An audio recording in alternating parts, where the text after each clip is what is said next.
En este vídeo voy a mostrar cómo se instala el kit HDMI de Wario 64 en una Nintendo 64.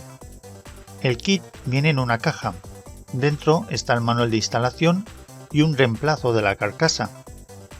Dentro de la carcasa hay un destornillador Gamebit y 3 bolsas de plástico. En la bolsa A vienen tornillos, un cable plano y un jumper pack personalizado para la Wario 64. En la bolsa B está el circuito HDMI y en la bolsa C un conversor digital analógico, un cable plano y varios adaptadores para los chips de vídeo de la consola. El manual de instalación que viene con el kit es bastante claro y fácil de seguir. Lo único malo es que está en inglés. Voy a usar una Nintendo 64 con óxido y una carcasa lamentable, pero que aún funciona. Se extrae el jumper pack de su ranura y con el destornillador Gamebit se quitan los tornillos de la parte inferior.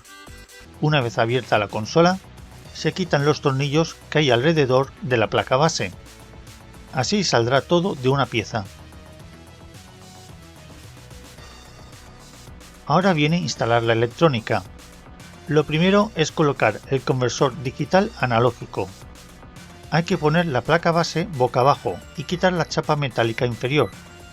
Se encajan unos agujeros que tiene el conversor en los pines del conector de la salida de vídeo de la consola. Y se sueldan los pines. Se coloca el cable plano blanco en el conector. Y ya se puede colocar la chapa metálica de vuelta a su sitio. Se pone la placa base boca arriba, se quitan estos dos tornillos y se aparta el disipador de calor. Ahora hay que fijarse en este chip.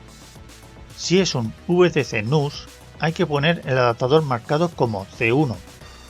Si es un MAV NUS, hay que poner el adaptador C2.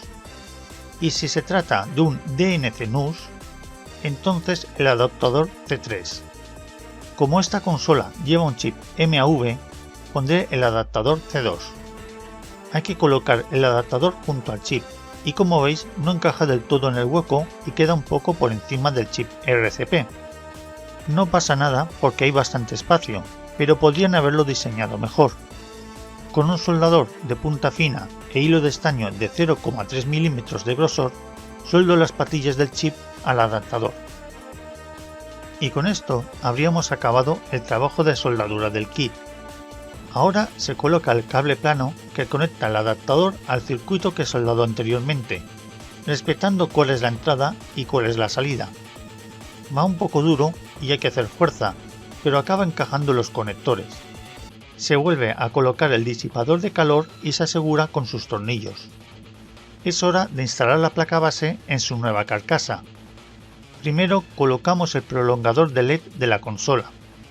Ahora se coloca la consola dentro de la carcasa y se asegura con 7 tornillos colocados donde estoy señalando.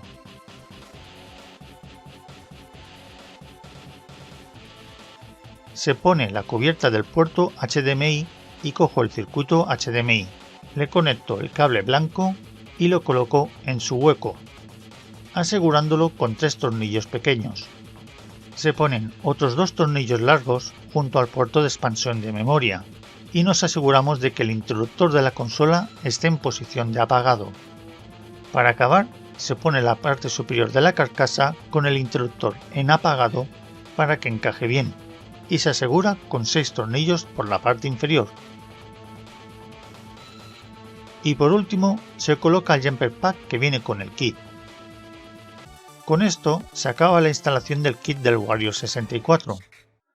Soldar el adaptador al chip de vídeo es la parte más difícil de la instalación, especialmente si se trata de un chip MAV, pero con un buen soldador de punta fina y habiendo practicado antes, no es una instalación imposible, pero tampoco es apta para principiantes. El resto de la instalación es muy fácil, así que se podría considerar que tiene una dificultad media. Para saber si el Wario 64 merece la pena, mira mi vídeo de análisis. Gracias por ver el vídeo. Si te ha gustado, compártelo y suscríbete.